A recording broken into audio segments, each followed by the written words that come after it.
Marisol Vicens, vicesecretaria del Consejo Nacional de la Empresa Privada, CONEP, una mujer extraordinaria, de una abogada notable, que ha participado en muchos escenarios de negociaciones en los últimos, ya desde jovencita, que empezó aquí, viniendo aquí de la Asociación de Jóvenes Empresarios. No, pero era teenager cuando venía aquí. Y es teenager, Juan Bolívar. Venga acá. Bueno, está en la primera juventud ahora. Vamos a decir así, Marisol, participó aquí, ¿te acuerdas de los años 90 cuando tuvimos los debates aquí sobre la Suprema Corte, la elección de los jueces? Ya en el año 97, esa reforma del Poder Judicial la participación de la sociedad civil fue fundamental. Sí. Bueno, uno le echa de menos a veces esos años de los 90, de los escenarios. ¿En cuántas negociaciones fue que se envolvieron los empresarios, los sindicatos, el tripartismo? Tuvo en su apogeo los 90, ¿verdad? Bueno, primero que nada, un placer estar aquí con ustedes. Buenos días a todos. Definitivamente que ha habido un cambio. La primera etapa en los años 90 fueron unos años ricos de reforma, desde el Código de Trabajo en el año 92, que fue el resultado de una concertación, el Código Tributario, luego vinieron las discusiones sobre lo que en ese momento era el Código Monetario Financiero, que finalmente terminó con la aprobación de la Ley Monetaria Financiera en el año 2003, la aprobación de la Ley de Seguridad Social en el año 2001, y no solamente fue la aprobación de la Ley de Seguridad Social en el año 2001, sino que ahí se aprobó la ley, pero empezaron entonces a dictarse todas las normas complementarias que fueron productos de acuerdos, y la propia entrada en vigencia de muchos de cada uno de los seguros que prevé la ley, pues fueron productos de consenso, y es una pena que ese nivel y esa capacidad de concertación haya sido disminuida. Hubo también reformas políticas, derivadas también de un pacto y de un pacto político, porque hay que decir que la salida, la crisis del 94, produjo un pacto entre la fuerza política del país que permitieron la reforma constitucional que prohibía la reelección, que separaron las elecciones, que permitía, que cambiaban el sistema, el Consejo de la Magistratura, para cambiar el sistema de elección de los jueces. Y lo del 97 es resultado de ese pacto, de ese acuerdo. Se dieron las reformas más importantes. En ese caso, por ejemplo, la reforma del Poder Judicial fue fundamental. Claro. Y sobre todo el concepto de la inamovilidad judicial. Se hizo una elección del Consejo Nacional de la Magistratura que fue televisada, no solamente la parte de las entrevistas, que es lo que se ha hecho en las últimas sesiones del Consejo de la Magistratura, sino la parte incluso de las deliberaciones, y eso es fundamental. Lamentablemente, en este nuevo proceso que se ha convocado desde el año pasado el Consejo Nacional de la Magistratura, cuando nosotros hicimos sugerencias sobre el borrador de reglamento, no fueron acogidas todas las sugerencias, y una de ellas fue que no fue acogido el hecho de que sea pública la parte también de las deliberaciones. De las decisiones. Y naturalmente ahora estamos ante una nueva convocatoria del Consejo Nacional de la Magistratura en un momento importantísimo, porque no solamente se van a elegir 4 jueces del Tribunal Constitucional, que es una tercera parte de ese tribunal, sino que como lamentablemente la inamovilidad fue cercenada en la Constitución del 2010 y se estableció un periodo de 7 años para los jueces de la Suprema Corte de Justicia, al término del cual deben de ser evaluados para ser ratificados o ser separados. Y 11 jueces de la Suprema Corte de Justicia van a ser evaluados y podrían ser sustituidos. Y eso es y eso es más de la mitad en ese caso. Bueno, en este caso es la total mayoría. Entonces, eso es un momento importantísimo para la justicia dominicana. ¿Y tiene el empresariado esperanza de que se van a producir cambios importantes en esa elección, en comparación con lo que pasó en los últimos 2 procesos de renovación de los jueces? Bueno, nosotros entendemos que siempre hay que apostar a participar. Nosotros el año pasado hicimos unas propuestas de modificación al reglamento número 1. Sabemos que cuando se hizo la selección en el año 2011, los reglamentos prácticamente no decían nada, eso pasó por debajo de la mesa, hubo poca participación de la sociedad civil y lamentablemente sabemos las consecuencias de la decisión.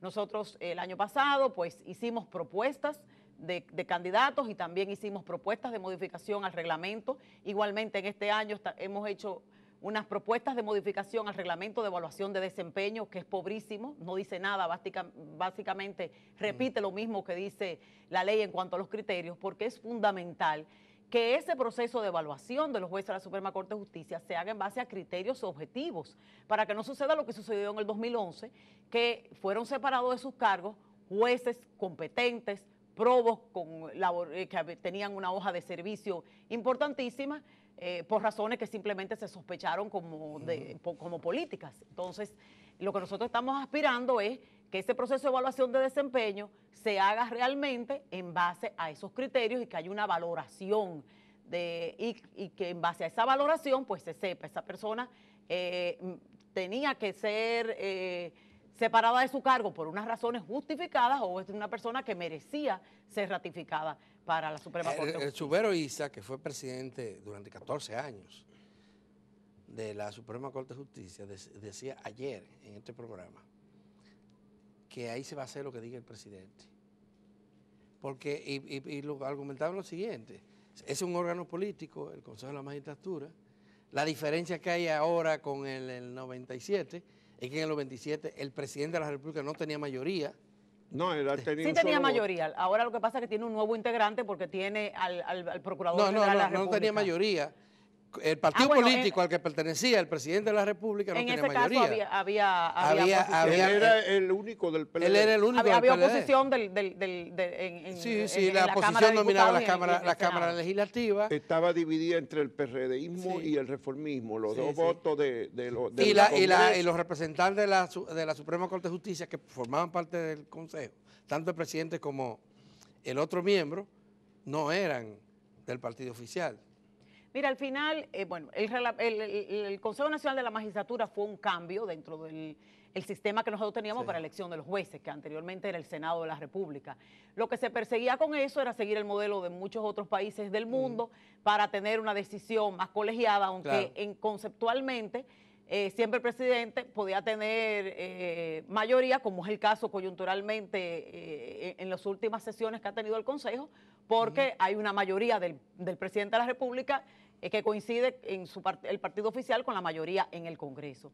Ahora bien, la calidad de la decisión no depende solamente de eso. En los Estados Unidos el sistema es el presidente que nomina a los jueces de la Suprema Corte de Justicia, pero hay un y congreso, pasan por un proceso riguroso de ratificación. Hay un Congreso que sí reclama, por un proceso riguroso de ratificación, aparte de que también la mayor parte de los nominados son personas que nadie puede cuestionar su reputación profesional, sus niveles de excelencia, y pueden haber simplemente discusiones en cuanto a afinidad. Ahora, lamentablemente los bajos niveles de institucionalidad nuestros llevan a que, a pesar de tener un órgano colegiado, como quiera se tienen serias sospechas sobre cuál va a ser el motivo de la decisión. Por ejemplo, ahora nosotros tenemos en la elección de los jueces del Tribunal Constitucional. ¿Y qué es lo que no se quiere? Lo que no se quiere es que lo que pasó en el 2011, que se entendía que las decisiones se tomaron para tener órganos judiciales que fuesen complacientes a la mayoría de turno de ese momento, pues simplemente sea un cambio de que vamos a hacerlo entonces ahora con el que tiene el control en este momento. Y no debe ser así. O sea, la justicia necesita credibilidad y confianza. En las dos ocasiones en que han sido renovados estos órganos de poder después de la reforma del 97, lo que se ha impuesto es la voluntad partidaria de quien controla los órganos de poder. Bueno, debemos decir que en la medida en que la sociedad participa, se pueden obtener un poco mejores resultados, porque definitivamente lo que sucedió el año pasado fue mejor que lo que había sucedido en el año 2011, tanto en el Tribunal Superior Electoral como en la Suprema Corte de Justicia. Sabemos que hay una llevamos a la Suprema Corte de Justicia, sustituimos a un juez independiente por un miembro del Comité Central de un partido. Sabemos que tenemos en la Suprema Corte de Justicia un problema. En la Constitución de la República habla de que hay 3/4 partes que son de carrera y hay una 1/4 parte que pueden ser miembros del Ministerio Público, que pueden ser abogados, pueden ser académicos, y eso hace que en esa parte de libre disposición pues vayan personas que muchas veces se entienden que tienen intereses políticos, pero hay una parte importante que debe de emerger de la carrera, y es la oportunidad para dar un Pero espaldarazo no a la están carrera. representados en el Consejo de la Magistratura, los de carrera, puesto que ni el Eso presidente, es una decisión, ni el segundo miembro que eso es una representa decisión la justicia lamentable. son de Ninguno de los carrera. dos son Es de una decisión carrera. lamentable porque debería de haber sido, pero eso es una falencia de los reglamentos, pero son de las cosas que hay que ir mejorando. Ahora, en el caso del Tribunal Constitucional, todavía es más difícil la situación porque no hay el criterio de juez de carrera, Claro. sino simplemente son jueces que van a ser elegidos por el Consejo de la Magistratura de un listado de 72 aspirantes. Recortaron a los preseleccionados a 47, que sigue siendo una lista muy larga para elegir a Escoger 4. cuatro. Y va a haber unas entrevistas la semana próxima, el miércoles 5, jueves 6, viernes 7, de 47 aspirantes. El nivel de las entrevistas no se puede esperar que quizás que tenga la precisión, porque para ser juez de un tribunal constitucional, el perfil incluso todavía es más difícil que el de un juez de la Suprema Corte de Justicia. ¿Por qué? Porque es el juez que va a controlar el accionar de los poderes públicos. El Tribunal Constitucional está llamado a decirle al Poder Ejecutivo, al Poder Legislativo, a los gobiernos locales: usted ha violado la Constitución en ese decreto, en esa ley, en esa ordenanza, en ese reglamento. Entonces, es un juez que necesita un perfil realmente donde haya un nivel de independencia, donde haya una comprensión también de los temas de la sociedad, porque el Tribunal Constitucional al final decide sobre todos los derechos fundamentales. Entonces, se necesita también un equilibrio de pensamiento, se necesita conocer no solamente que esa persona tenga una solvencia académica y que tenga integridad, sino también cuál es su línea de pensamiento, cómo esa persona ha vivido de frente a los problemas de la sociedad dominicana. Entonces, Y ya hemos visto por qué es importante una justicia independiente, porque por no serlo independiente, hay casos que han llegado, como llegaron recientemente a los tribunales, casos de corrupción. Por ejemplo, la corrupción aquí no tiene sanción. claro, Que son absueltos por compañeros de partido. la independencia de la justicia y la eficacia de la justicia es indispensable, no solamente para el desarrollo de una nación, sino para la protección de todos los ciudadanos. Muchas veces la gente entiende que el tema de la justicia es un tema que no le toca directamente. Eso es un asunto quizás de abogados. El tema de la justicia nos concierne a todos como ciudadanos, porque esa es la garantía de que tus derechos como persona, como ciudadano, como empresario, como profesional, puedan ser respetados. Y cuando uno ve los resultados de las encuestas, la última encuesta del Latino Barómetro dice que el porcentaje de confianza en la justicia es apenas un 21%. Entonces, la única forma de elevar la confianza en la justicia es que haya un proceso de elección rodeado de transparencia y de credibilidad. Aquí hay una crisis institucional muy grande, por lo menos la percibe la población, porque el 21 es en la justicia, pero en los partidos es el 14, ¿no? Sí. En esa misma encuesta. Y hay otras, el Congreso 20, el Poder Ejecutivo tiene 22, el Poder, qué sé yo, andan ahí entre 14, 20, 21, 22% la credibilidad de la población en esas instituciones fundamentales. Pero los políticos no perciben que haya ninguna preocupación, no tienen preocupación por eso. Pasa que lamentablemente muchas veces las preocupaciones y las visiones, no solamente de los políticos, sino muchas veces de los grandes líderes, son de muy corto plazo, sobre todo en una cultura como la nuestra, que normalmente ve el corto plazo. Pero lamentablemente ese tipo de situaciones tienen unos efectos muy nocivos a mediano y a largo plazo, porque cuando las personas pierden la fe en las instituciones, en el cumplimiento de la ley, pueden apostar a soluciones que son totalmente nefastas. Entonces es importante seguir luchando por la credibilidad, por la confianza, y la única manera de hacerlo es participando, tratando de incidir que los niveles de que se acojan las sugerencias, de que se logre algo, son reducidos, pero no importa, de todas maneras hay que participar, hay que reclamar, hay que exigir porque es la única manera de que nosotros podremos ir avanzando. Hemos tenido muchos ciclos, hemos tenido ciclos de avance, hemos tenido ciclos de retroceso, lamentablemente, pero tenemos que seguir apostando, porque sin esa independencia del Poder Judicial, sin esa imparcialidad y transparencia de los procesos, de elección de los miembros de las altas cortes, pues no vamos a poder tener los niveles de confianza. Pero el gobierno ha tenido mucho poder para neutralizar y para cooptar la gente crítica de los organismos populares, en los medios, en el empresariado, en todas partes. Los negocios del Estado cada día pesan más en la economía dominicana. Y eso entonces es un círculo vicioso, neutraliza las energías de la sociedad, limita los procesos de cuestionamiento. Y el resultado es que se disminuye la negociación. ¿Qué pasó con el pacto eléctrico? Al fin de cuentas, hace un año, fue en noviembre del año pasado que se anunció que antes que terminar el año se iba a firmar. Bueno, mira, lamentablemente con el que pacto, ya estaba terminado. Con el pacto eléctrico hubo muchas horas de trabajo de muchas personas. Yo estuve participando durante mucho tiempo. Al final, lamentablemente, a pesar de todas las concesiones que se fueron haciendo, porque hay que ser claros en decir que al final hubo muchos temas que simplemente en aras de la concertación fueron dejados de lado para que pudiese avanzar el proceso, y lamentablemente, a pesar de que se dejaron de lado los temas que más, digamos que impedían la concertación con el gobierno, de todas maneras se llegó a un compromiso, a un pacto. El documento está ahí desde finales del año pasado.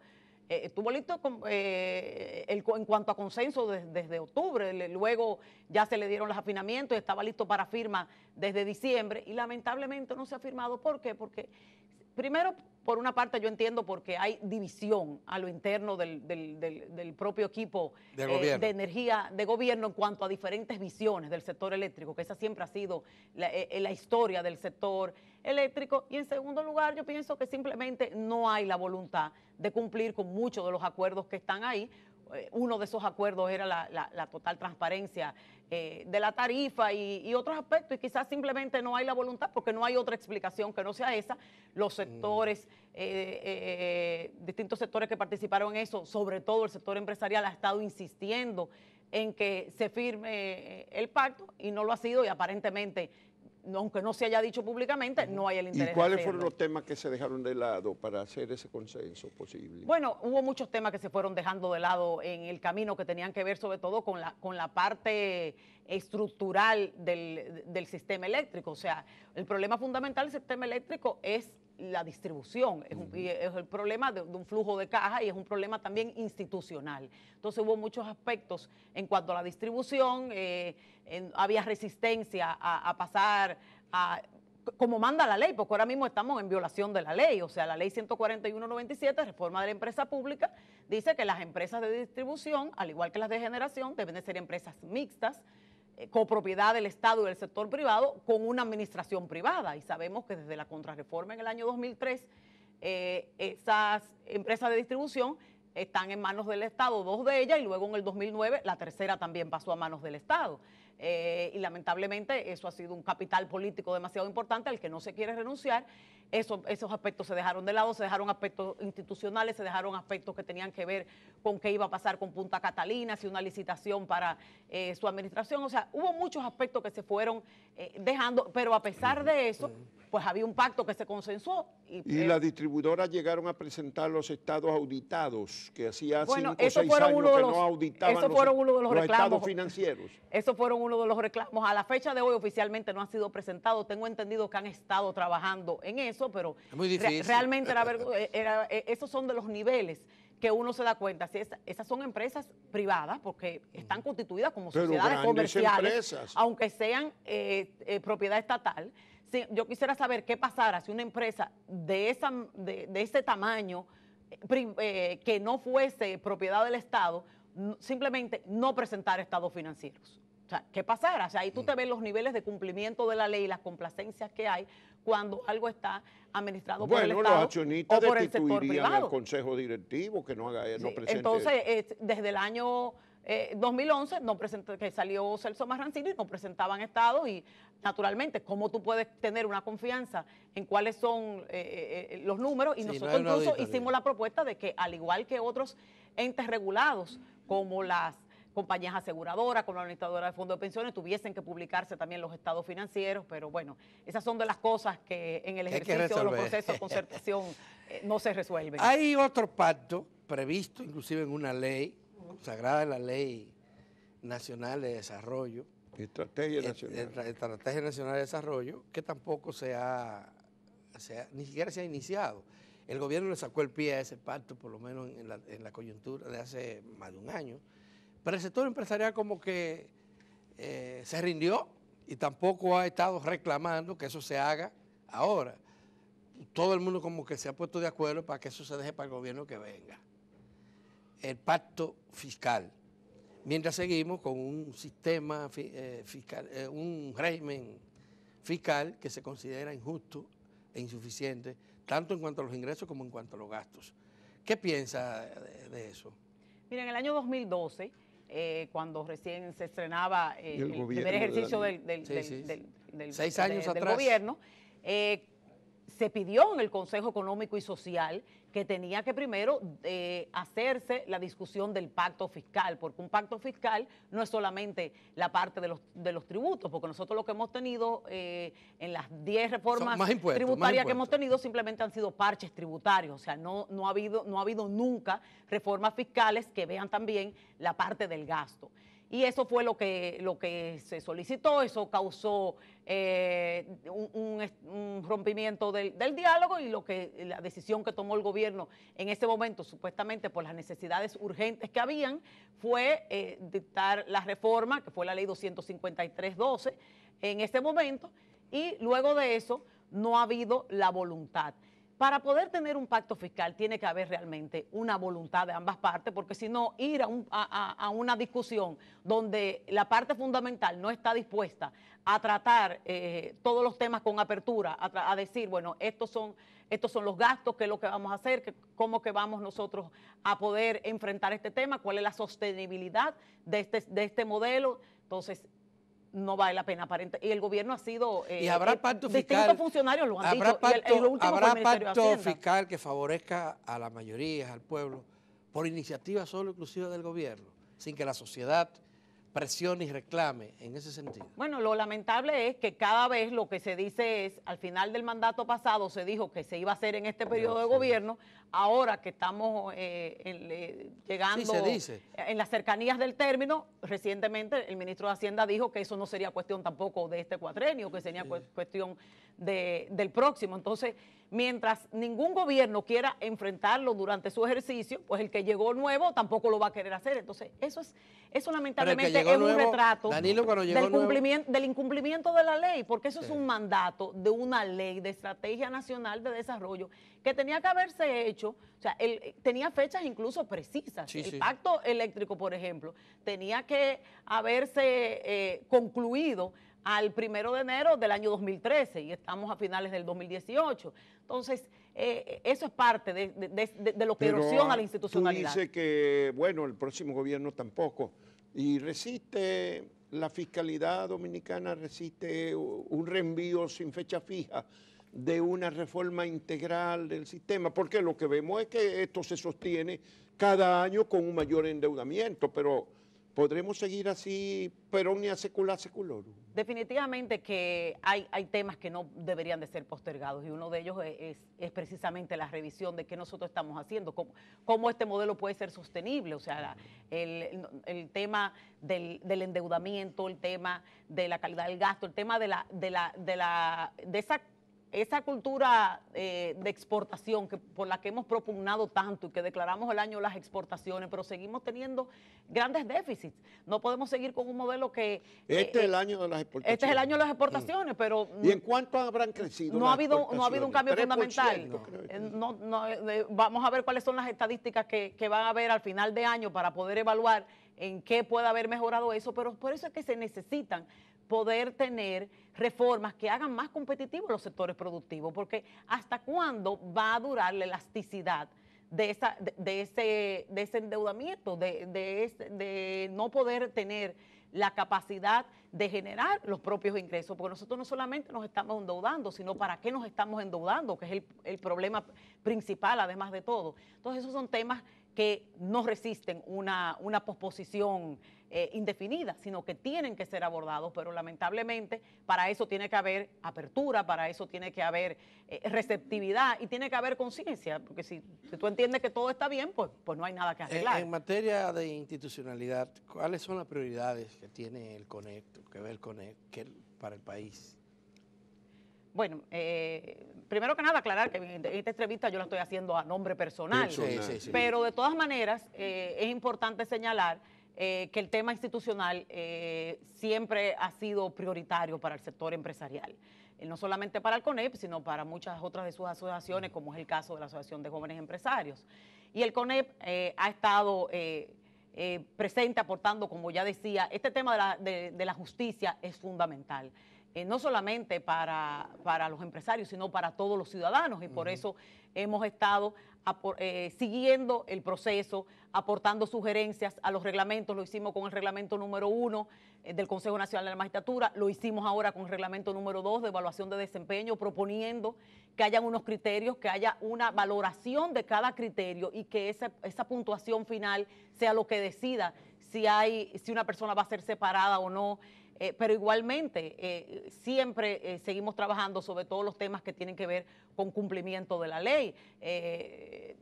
Pues se participó en el pacto por la reforma del sector eléctrico, pero también el seguimiento del pacto por la reforma educativa y al igual en la discusión de todas las nuevas reformas que constantemente pues se van viendo en el Congreso. Ese es un tema que constantemente está en la agenda del sector empresarial.